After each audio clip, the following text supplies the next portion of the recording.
자, 그 다음에 요즘 개발에서 잘 나오는 것 중에 하나가 뭐냐면 위험이에요. 위험. 예. 그래서 개발의 위험은 정리를 해둬야 돼요. 개발의 위험하면 생각나는 게 뭐 있어요?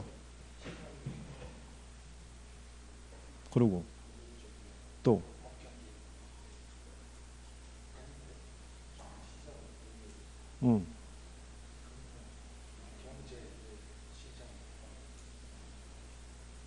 뭐가 그렇게 있다는 거야? 참, 맞아. 지금 뭐 요즘 유연해졌어.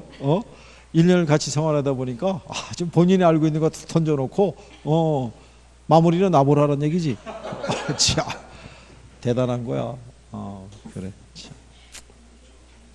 자, 거기 보면 기억이에요. 개발된 부동산이 분양이나 임대가 되지 않거나 계획했던 가격 이하나 임대료 이하로 매각되거나 임대되는 경우를 말한다고 돼 있죠. 예, 그거는 시장 위험이에요. 시장 위험. 그 다음에 인플레이션이 심할수록 개발 기간이 연장이 될수록 더 커지는 위험은 비용 위험이에요. 그러면 여기서 하나 빠진 게 법률적 위험인 거예요. 이거는 각종 인허가에 관련돼 있는 거예요. 행정관청에 의한 인허가가 진여인이 되거나 아니면 취소될 수가 있죠. 근데 나타나는 게 법률적 위험이 되는 거예요.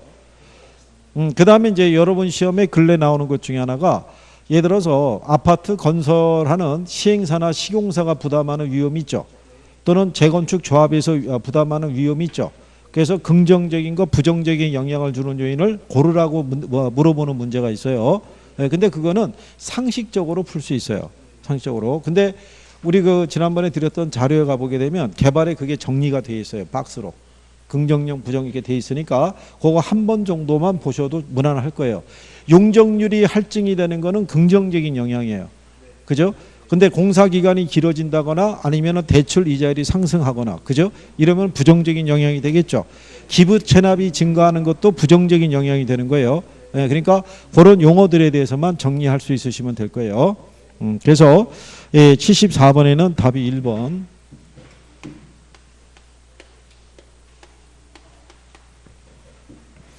자, 75번에 보시면요. 개발의 사업 타당성 분석에 관한 설명으로 옳지 않은 거를 물어봤어요. 그죠? 예. 옳지 않은 것이니까 일단 답은 뭐가 되겠어요? 자, 여기 사업 타당성 분석을 물어봤죠? 그럼 여러분들이 이거 기억하시나요?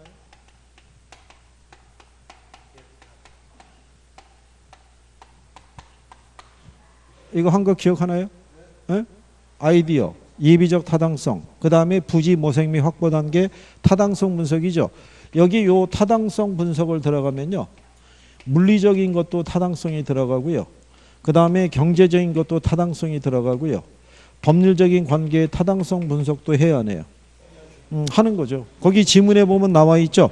1번이 물리적 타당성 분석, 2번이 법률적 타당성 분석, 3번이 경제적 타당성 분석이 있죠.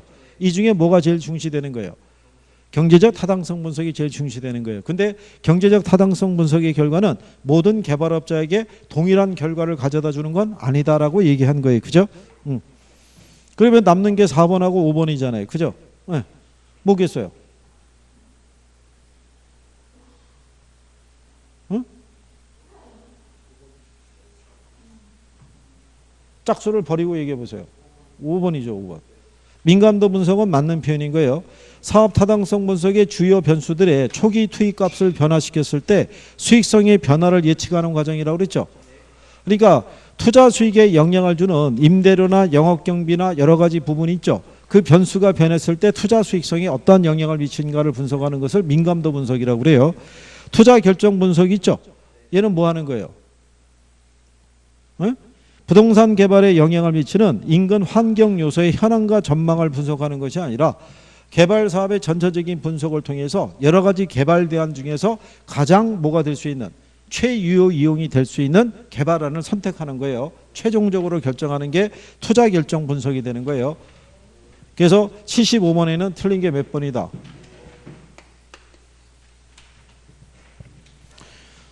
자, 76번에 보면요. 부동산 개발 방식의 유형이 나오죠. 민간 개발 방식도 꾸준히 출제하는 애들이에요. 민간 개발 방식 안에서는 특히 두 가지가 중점이 되는데 두 가지가 뭐 있겠어요? 토지 신탁 개발 또 사업 수탁 방식 두 가지에 대해서는 분명히 정리가 돼 있어야 돼요. 자, 그래서 거기 여러분들이 보시면 3번에 사업 수탁 방식은 수탁자인 개발업자의 명의로 개발이 이루어지는 데 비해서 토지 신탁 방식은 사업이 토지 소유자의 명의로 행해진다라고 돼 있죠. 사업 수탁 방식은 누구의 명의로 개발이 이루어져요? 토지 소유자. 그죠? 그러면 토지 신탁 방식은 신탁회사의 명의로 사업이 진행이 되는 거예요. 그래서 79번은 일단 틀린 게 몇 번? 3번이 되는 거예요. 그리고 4번에 나오는 컨소시엄 구성 방식 있죠. 요거는 대규모 개발 사업을 진행할 때 여러 개의 회사 간에 연합법인을 설립해서 개발 사업을 공동으로 추진하는 방식을 우리가 컨소시엄 구성 방식이라고 얘기를 해요. 그러니까 일단은 민간 개발 방식에서는 사업 위탁 방식하고 토지 신탁 개발 방식을 중심으로 정리를 하시면 돼요. 이 중에서 형식적으로 소유권이 이전이 되는 건 뭐밖에 없어요?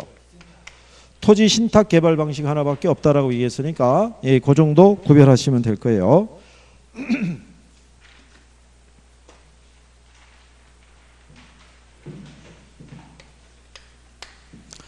자, 77번 문제를 보시게 되면은요. 자, 77번하고 78번 있죠. 78번은 민간 자본 유치 사업 방식만 물어본 거고요. 77번 방식은 뭐냐면 여러 가지를 포괄적으로 물어보는 거예요. 그죠?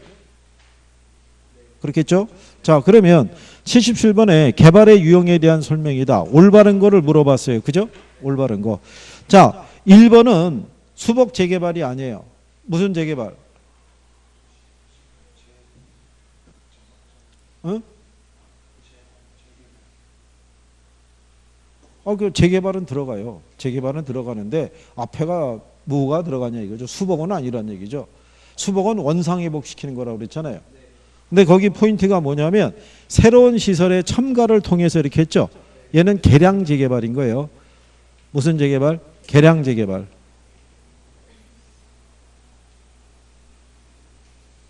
자, 2번에 보면요. BTL 방식 나와 있죠. 시민들로부터의 사용료 수입이 부족할 경우에 정부 재정에서 보조금 등을 지급해 사전적으로 적정 수익률 실현을 보장하는 방식이라고 그랬죠. 이건 틀린 거예요. 그러면 BTL이 아니라 뭐겠어요? BTO예요, BTO. BTO 방식은요. 사회 기반 시설 있죠. 도로나 철도라든가 이런 거를 건축을 할 때 민간 자본을 유치를 해요. 그런데 사업의 경제적 타당성 분석을 할 때 이용객 수가 목표로 했던 이용객 수보다 적죠. 적으면 손실이 발생할 거 아니에요. 그 손실을 정부나 지자체가 보전을 해주는 방식으로 업무 협약 계약이 체결되어 있는 거예요. 요즘은 이제 그 협약 계약을 체결 안 해요. 왜냐하면 워낙 지자체의 손실이 커지니까. 그래서 BTL이 아니라 뭐란 얘기예요? BTO를 얘기하는 거예요. 자, 4번에 보면 재건축 사업이라고 해놨죠. 얘는 재건축 사업이 아니라 재개발 사업인 거예요. 왜냐하면 정비 기반 시설이 이 재건축 산업은 양호한 지역에서 하는 거예요. 우리가 발열이라고 그랬어요. 그죠? 그러니까 4번은 재개발 사업이고요. 5번은 재개발 사업이 아니라 뭐예요? 주거환경 정비 사업을 얘기하는 거예요. 요거는 왜 넣어드렸냐면 이게 원래 6개 법률이었는데 3개로 줄여진 거예요. 그래서 용어가 바뀌었기 때문에 한 번 정도는 인용할 수도 있다고 봐요. 특히 주거환경 정비 사업 있죠. 그거를 중심으로. 예전에 개정되기 전에도 단답형으로 출제 한번 한 적이 있어요. 그 다음에 그래서 여기는 답이 3번이 되는 거예요. 거기 나와 있는 대로 빌드 온 오퍼레이트 방식 있죠. 민간이 공공시설을 건설한 후에 당해 시설의 소유권을 갖고 시설을 운영하는 방식 있죠. 그게 우리나라에서는 복합 화물 터미널 있죠. 그거를 이제 민간 자본으로만 순수하게 건설하는 거예요. 그러면 정부의 재정 지원을 안 받는다는 얘기죠. 대신에 그 화물 터미널 부지의 가격이 상승하면 민간이 그 이익은 다 가져가는 거예요. 그러니까 여기는 세금 낼 거 다 내고 다 해야 되는 방식이에요. 그 다음에 78번에 보면 민간 투자 사업의 추진 방식에 관한 설명으로 옳지 않은 거를 물어봤어요. 그죠? 이 정도는 맞춰줄 수 있을 거라고 생각해요. 수업 시간에 이 부분을 강조를 해드렸기 때문에. 그렇죠?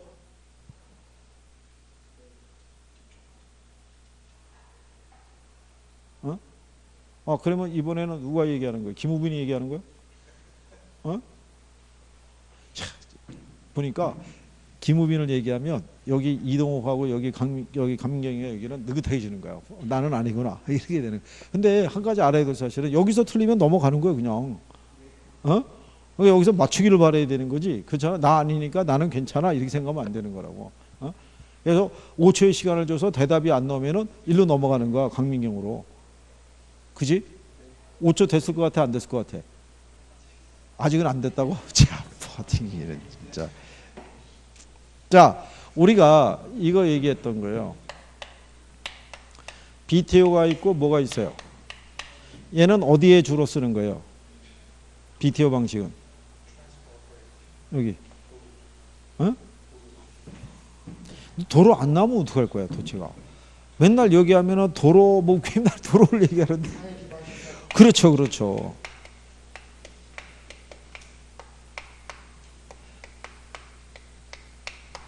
그래서 도로나 철도나 다리나 항만이나 이런 것 있죠. 네, 이런 거 건설할 때 주로 이거 쓰는 거예요. BTL은 여기는 뭐?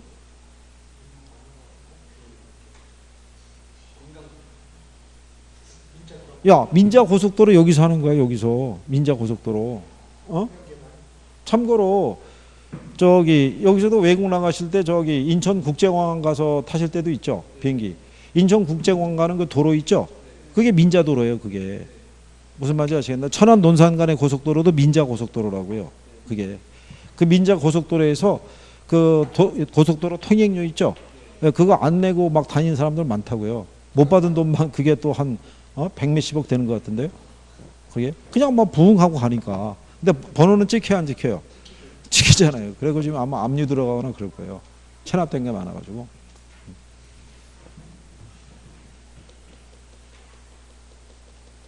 어디에 쓰는 거예요? 어디에? 그래, 기숙사. 너 시험 볼 때 그러면 안 돼. 갑자기 혼자 문제 풀다가 이러고 난 다음에 허공에다가 손가락질하면서 이게 그거야 뭐 이러면 큰일 난다고. 부정행위로 간주하는 거야. 어? 옳지 않은 거 물어봤잖아요. 네, 4번이에요. 거기 보면은 초등학교 교사 신축 사업에 적합한 것 있죠. 그게 BTL이에요. 그러니까 학교라든가 기숙사라든가 대학 기숙사 있죠. 군인 아파트라든가 시설 사용자로부터 사용료를 징수받기 어려운 시설 있죠. 거기 공급하는 방식이 뭐예요? 그게 BTL이라고요. 여기는 사용료를 받을 수 있는 시설이고 여기는 받을 수 없는 시설이란 말이에요. 그죠? 그래서 거기에다 정리해놨으니까 그 정도는 구별할 수 있으셔야 되는 거예요. 그죠? 그래서 5번 지문에 보면 BTL 방식은 사업 시행자가 최종 수요자에게 사용료를 직접 부과하기 어려운 경우에 적합한 방식이다. 이렇게 해놓은 거예요. 걔네 둘은 기본적으로 정리가 돼 있어야 돼요. 그죠? 참 고생들 하시는 거죠. 예, 예.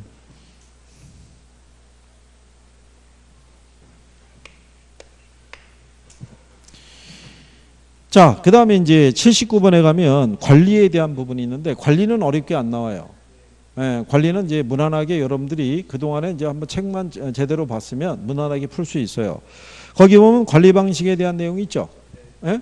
자, 기억해 보면 소유자는 자신의 본업에 열중할 수 있고요. 관리 업무의 타성화가 방지되는 건 무슨 방식? 위탁이에요, 위탁. 그죠? 그 다음에 업무의 기밀 유지에 유리하나 업무 행위 아니라를 처리하기 쉽다는 거. 그건 자가관리죠. 관리 업무에 대한 강한 지도력을 확보할 수 있고요. 위탁관리의 전문성을 활용할 수 있는 것은 혼합관리 방식인 거예요. 그래서 답이 몇 번? 1번이 되는 거예요.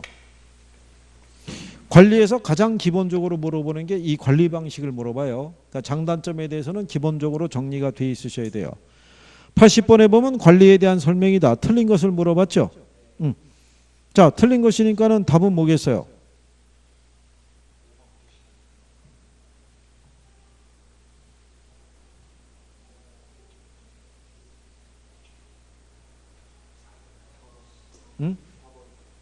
걔를 빼고 얘기해 보는 거예요. 걔를 버리고. 아니, 그리고 그거는 제가 얘기했잖아요. 무슨 얘기냐면 리모델링 있죠.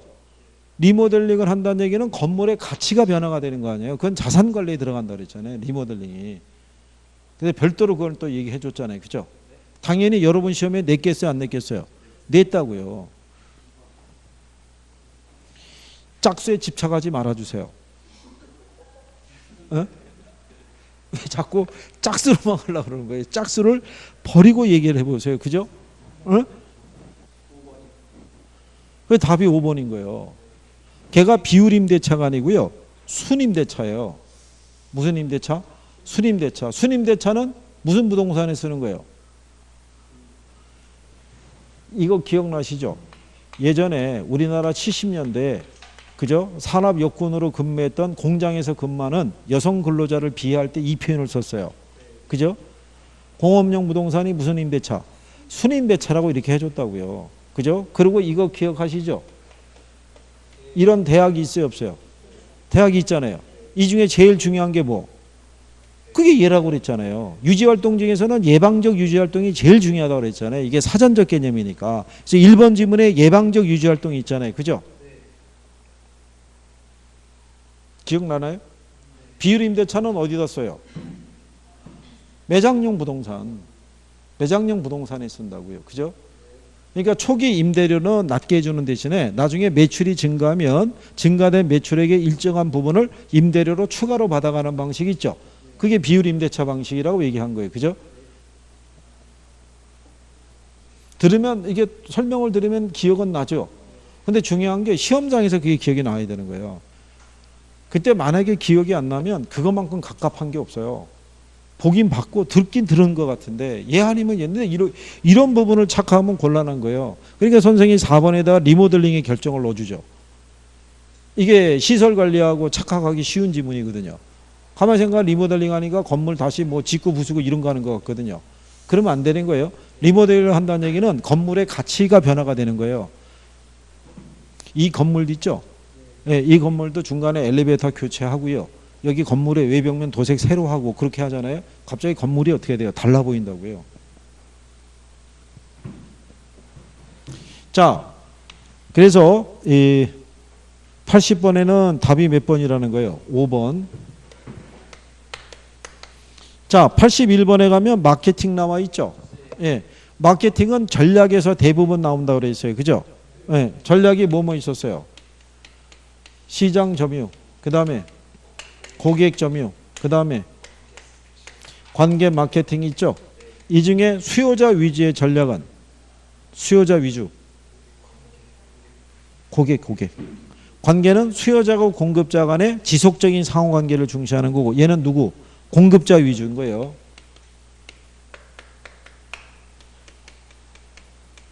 이 중에 아이다의 원리를 활용하는 건 누구예요? 아이다의 원리를 활용하는 거. 아이다의 원리를 활용하는 거. 우리가 그때 이렇게 얘기했잖아요. 고, 수, 아 마케팅이라고. 그죠? 기억하나요? 기억하죠? 네. 브랜드를 가지고 상호 지속적인 관계를 연결하는 게 뭐? 관계 마케팅이죠. 그 다음에 얘는 SP 전략하고 뭐가 있어요? 4P 믹스 전략이 있죠. 4P 믹스에는 뭐뭐 있어요? 네. 우리가 재가 유판이라고 그랬어요.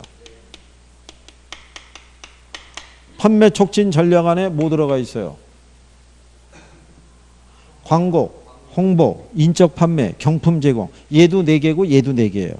그죠? 이 중에 중개업자 활용하는 건 유통경로 전략에 해당이 되죠. 기억하나요? SP 전략에서 S는 뭐예요? 마켓 세그멘테이션, 시장을 뭐 하는 거예요? 세분화하는 거예요. T는 타겟팅, 뭐로 선정하는 거예요? 표적 시장을. 그 다음에 포지셔닝이죠. 뭐 차별화. 기본적인 내용이 숙지가 쭉 떠올라야 되는 거예요. 그래서 나오면은 그냥 바로 보고 답을 맞출 수 있어야 돼요. 그죠? 네. 그러면 당연히 81번 있죠. 옳은 거는 뭐가 되겠어요? 오죽했으면은 이걸 답으로 넣겠어요. 그죠? 이거 4가지가 각인될 때까지가 몇 번을 물어봤는지 몰라요. 이 4가지를. 처음에는 대답을 못했다가 그 다음에는 광고 홍보는 대답만 계속 하고 있다가 뒤에 거 두 가지가 생각이 안 나는 거예요. 그 다음 몇 번을 돌다가 이제는 맞출 수 있는 수준이 되는 거예요. 그죠? 그러면 1번에 보면 시장 점유 마케팅 전략이 아니라 뭐겠어요? 고객 점유죠. 2번은 무슨 전략? 시장이죠. 공급자 중심이니까. 그러니까 1번하고 2번하고 제목이 바뀐 거예요. 그죠? 예, 3번에 보게 되면 이거는 뭐예요?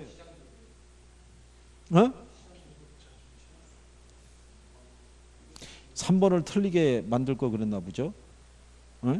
올바른 거 했을 때 3번이 4P 믹스 전략 아니에요. 4P. 그러니까 관계 마케팅 전략이라면 틀리죠. 거기 보면 공급자가 표적 시장에서 원하는 목적을 달성하기 위해서 제품, 가격, 유통 경로, 판촉을 조합하는 것을 말한다고 해놨죠.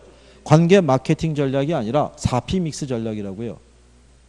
뭐 응은 지금 여기 지금 했잖아요. 여기 이게 무슨 전략이라고? 4P 믹스 전략이라고.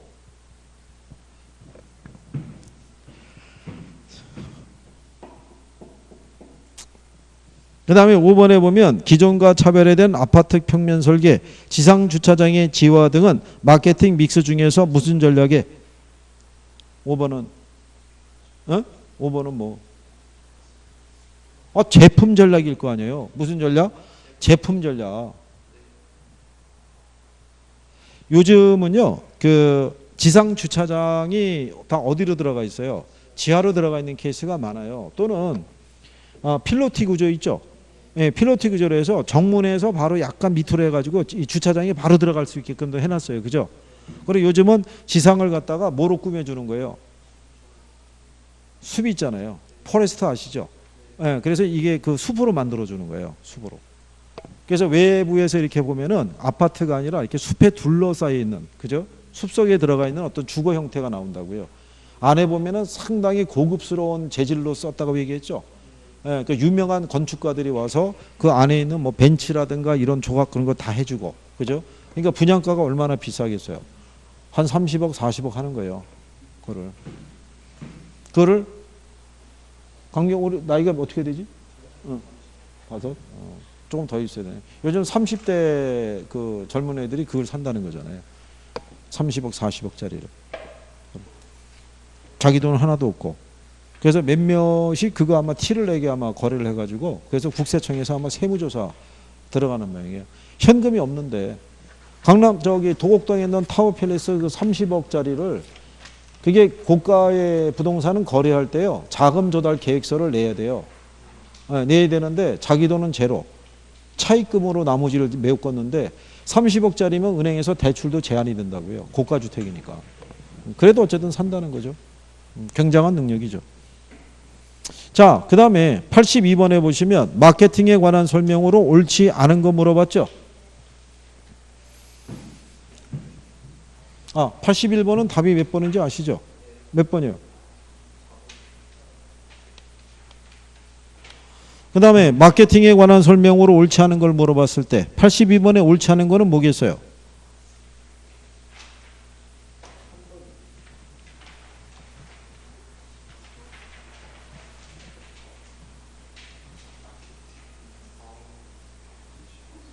아니, 예. 아니, 3번이나 많아. 여기 이렇게 해놨잖아. 그지? 잘못 봤다고?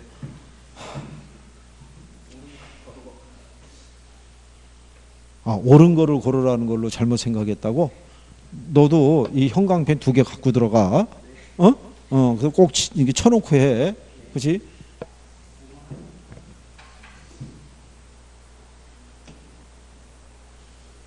여기를 못 찾으면은요, 여기가 정리가 덜 돼 있는 거예요.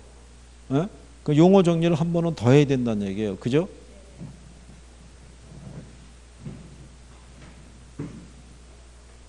이게 그래서 가끔 점심 드실 때 있죠. 점심 먹는데 A 분식집을 가면은요, 여기는 라면 먹으면 단무지만 줘요. 근데 B 분식집을 가면은 같은 라면을 시키게 되면 계란도 안에다 하나 넣어주고요. 단무지뿐만 아니라 단무지까지 이렇게 줘요. 근데 C 분식을 가게 되면 라면에다가 계란도 넣어주고요. 여기에다가 김치도 주고요. 단무지도 주고요. 그리고 밥도 줘요. 차이가 있어요, 없어요? 그럼 여러분들이 라면 하나 먹으러 갈 때 A, B, C 중에서 무슨 음식이 제일 낫다고 생각해요? 얘가 서비스가 제일 좋다고 생각할 거 아니에요. 그런 이미지를 구축하는 게 차별화 전략이라고요. 에? 그러니까 같은 분양을 하더라도 그렇잖아요. 창이 있잖아요. 베이가 3베이도 있고 4베이도 있잖아요. 그 차이만 보더라도 분양가의 차이가 있는데도 불구하고 같은 수준으로 가격이 책정이 돼 있으면 우리는 조금 더 나은 걸 선택할 거 아니에요. 그죠? 그게 무슨 전략? 차별화 전략이라고요. 무슨 전략? 차별화. 그래서 5번을 보면 표적 고객의 마음속에 특정 상품이나 서비스가 자리 잡는 느낌을 말하고요. 고객에게 자사의 상품과 서비스의 이미지를 자리 잡게 디자인하는 활동이 있죠. 이걸 우리가 차별화 전략이라고 그래요. 표적시장 선정 전략이 아니라. 표적시장은요. 가장 자기가 자신 있게 공략할 수 있는 수요자 집단을 선택하는 거예요. 그래서 옳지 않은 게 뭐다? 5번인 거예요. 5번. 그리고 우리가 4번에 대해서는 얘기했잖아요. 마케팅의 대상은 물적인 부동산도 되고요. 중개 서비스도 되고요. 부동산 증권도 마케팅의 대상이 된다 안 된다? 된다라고 얘기한 거잖아요. 그죠? 그래서 82번에는 답이 몇 번? 5번이 되는 거예요. 자, 그 다음에 83번에 보면 입지개수 계산하는 것 있죠.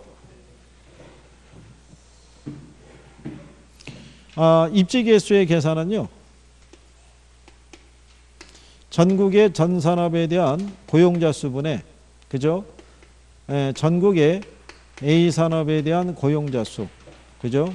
전국의 가령 예를 들어서 H지역의 고용자 수분에 H지역 A산업에 대한 고용자 수 있죠. 이런 식으로 우리가 대입하면 되기 때문에 간단한 거는 암산으로도 계산할 수 있어요, 없어요? 유령만 있으면. 거기 보면은 자 강북과 강남에 두 개의 지역이 있고요. 두 개의 산업만이 존재하는데 강북 지역 A산업의 입지 개수를 물어봤죠.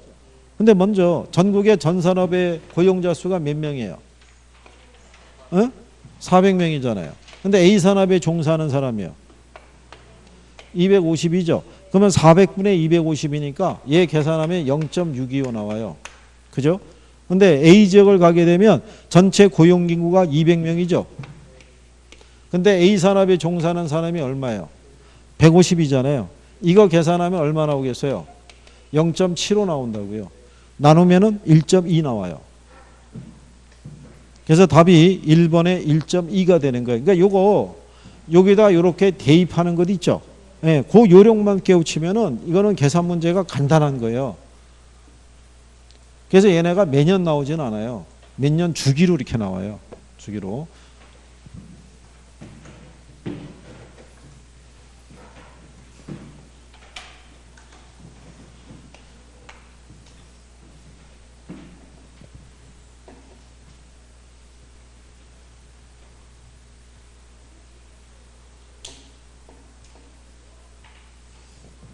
자, 84번에 대한 게 감평에 대한 건데요. 여러분들이 혹시 감정평가의 정의 있죠? 정의는 토지 등의 경제적 가치를 뭐 해서요? 판정해서 그 결과를 가액으로 표시하도록 돼 있어요. 이 법률이 감정평가 및 감정평가사에 관한 법령의 용어인 거예요. 예전에는 이게 부동산 가격 공시에 관한 법률이 있었는데 이 감정평가에 관한 법령이 새로 만들어졌어요. 작년에. 그러면서 글로 정의가 옮겨갔어요. 여기서 물어보는 취지는 뭐냐면 여기 토지 등이라고 돼 있죠. 이게 감정평가의 대상인 거예요. 그러면 토지 등이라고 그랬을 때 그 토지 등에 대한 거는 대통령령으로 정하는 기준이 따로 있어요. 그죠? 거기 보면은 84번에 감정평가 및 감정평가사에 관한 법령상 감정평가의 대상에 해당되지 않는 것 있죠. 네. 감정평가사는 어권 평가해야 안 해요? 해요. 유가증권은. 도로조명 허가 권한은. 임목에 관한 법률에 따른 임목은 공장 및 광업재단 저당법에 따른 공장재단은. 자, 참고로요. 여러분들이 우리가 준부동산 알죠? 준부동산은 감정평가의 대상이 돼요. 그러니까 기본적으로 토지 외에 여기 있는 광업 공장재단이나 광업재단이나 임목이나 어업권이나 이건 다 들어간다고요. 그죠? 3번이 안 들어가는 거예요. 유가증권도 포함이 돼요. 동산도 포함이 되고요.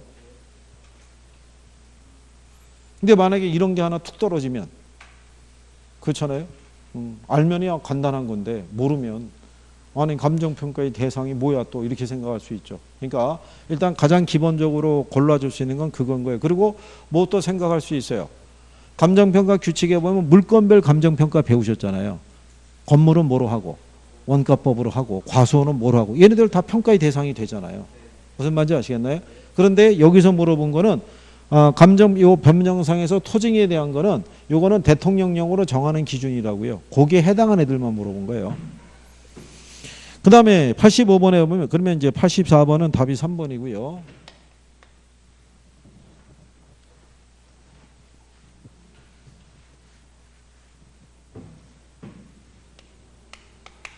(85번에) 보시면 감정평가하는 규칙상 가치에 관한 설명으로 옳지 않은 걸 물어봤죠. 그렇죠? 네. 자, 옳지 않은 건 뭐겠어요?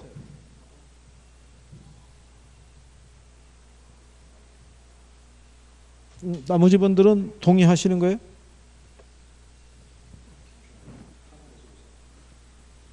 네, 여기서의 답은 4번인 거예요. 김초가 느껴봤어? 이게 이 학원에서는 공부를 잘하잖아. 그러면 대우를 받아. 그렇잖아? 만약에 김총각이 예를 들어서 뭐 노래방 같은 데를 가지. 그럼 노래를 잘하는 사람이 대우를 받아. 그 장소에서는. 만약에 예를 들어서 무슨 운동을 하는 데 가면은 운동을 잘하는 사람이 그 안에서는 대우를 받는 거야. 그렇잖아? 이제 빛을 발할 때가 온 거야. 그렇잖아? 그동안에 많은 구박과 뭐 어떤 이런 거를 이제 넘어서서 이제는 어떤 이제 올라가는 거예요. 그치?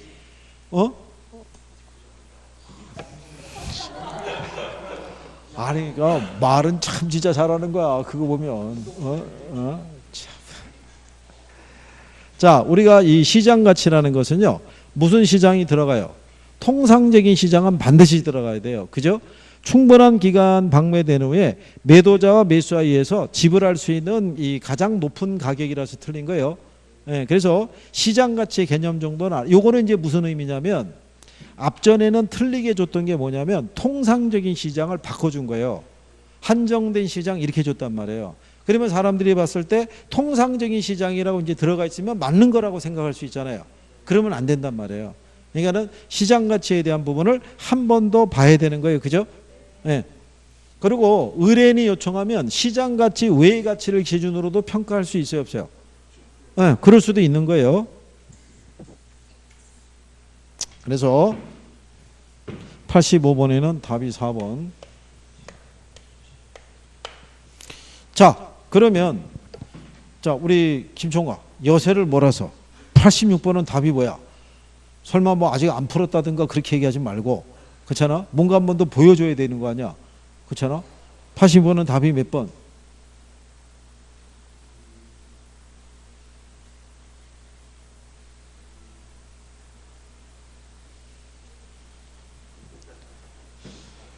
나머지 분들이 기다리고 있잖아. 지금 몇 번으로 할지에 대해서 지금. 응?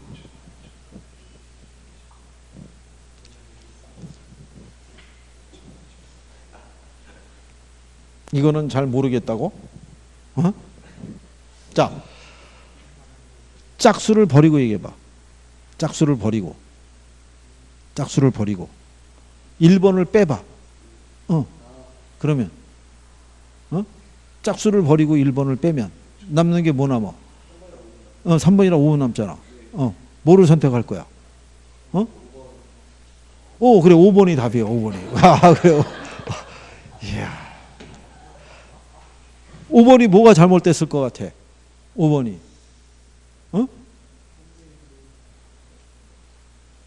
자, 제목이 예측이잖아요. 그러니까 얘는 과거 및 현재보다는 미래, 예, 미래의 변화에 초점을 두고 있는 거예요. 그래서 부동산의 가치라는 게 장래에 기대되는 편익의 현재 가치잖아요. 그죠? 4번에 보면 적합의 원칙이 있죠. 부동산의 입지와 인근 환경 영향을 고려한다는 것은 주택은 주거지역에, 공장은 공업지역에, 상가는 상업지역에 입지했을 때 적정한 유용성을 발휘할 수 있다는 거예요. 그죠? 변동의 원칙이 있죠. 가치 형성 요인이 시간의 흐름에 따라 지속적으로 변하니까 부동산 가격도 계속 변하겠죠. 그래서 무슨 시점을, 기준 시점을 정해야 되는 근거가 되는 것이 변동의 원칙인 거예요. 무슨 말인지 아시겠나요? 대체 원칙이라고 있죠. 대체 관계의 유사 부동산으로부터 영향을 받는다는 점에서 거래사례비교법의 토대가 될 수 있다고 해놨죠. 그게 무슨 논리냐면 우리 집의 가치가 얼마냐는 것은 우리 옆집이 얼마에 팔렸느냐가 기준이라는 거예요. 그렇죠? 그러니까 매수자는 우리 옆집 가격 이상은 거래하려고 한다 안 한다? 안 한다는 논리예요. 그래서 86번에는 답이 몇 번? 이런 가격 원칙이 13가지가 있다고 그랬죠. 가장 중심이 돼야 되는 원칙이 뭐 균형의 원칙하고 적합의 원칙이 있죠. 네, 걔네들을 중심으로 정리할 수 있으셔야 돼요. 무슨 말인지 아시겠죠? 자, 87번이 나와 있어요. 지역 분석하고 개별 분석이 나와 있죠. 예. 여기를 맞추면은 잠깐 쉬게 해줄 거예요. 그죠? 여기를 틀리면 끝까지 가야죠. 자, 지역 분석과 개별 분석에 관한 설명으로 옳은 거를 물어봤죠. 예. 자. 뭐 강민경으로 불러야 돼? 아니면 김총각이라고 불러야 돼? 누구로 불러야지 대답할 거야? 3번. 다른 의견은 있으십니까? 갑자기 탁월한 사람으로 바뀌고 있네. 점점 레벨업이 되고 있네. 자, 답이 3번이에요. 동일수권에 존재하는 모든 부동산이 대상 부동산과 대체성이 있는 것은 아니라고 얘기했죠. 네, 우리가 지난번에 이렇게 했었죠. 같은 동에 소재하고 있으면 인근 지역이라고 볼 수 있어요, 없어요? 같은 동에 있으면 인근 지역이라고 볼 수 있다, 없다? 네? 없다고 그랬잖아요. 아니 이 동네에 전부 다 집만 주택만 있는 게 아니잖아요. 그죠? 다양한 유형의 부동산들이 존재하잖아요. 그죠? 그러니까 같은 동에 있다고 다 인근적으로 보면 안 되는 거예요. 시험 지문에 나왔다고 얘기했던 거예요. 그죠? 지역 분석은 개별 분석의 선행에서 행하는 건 맞죠. 그 지역 내의 최유 이용을 판정하는 게 아니라 표준적 이용을 판정하는 거죠. 그 다음에 인근 지역은요, 개별 요인을 공유하는 지역이 아니라 지역 요인을 공유하는 지역이죠. 그 다음에 4번에 보면은 개별 분석이 아니라 지역 분석이 되겠죠. 그렇죠? 개별 분석이란 지역 분석의 결과로 얻어진 정보를 기준으로 대상 부동산의 가격을 표준화, 일반화시키는 게 아니라 개별화, 구체화시킨다고 하는 거죠. 지역 분석을 할 때는 적합의 원칙을, 개별 분석을 할 때는 무슨 원칙을? 균형의 원칙을 적용하는 거예요.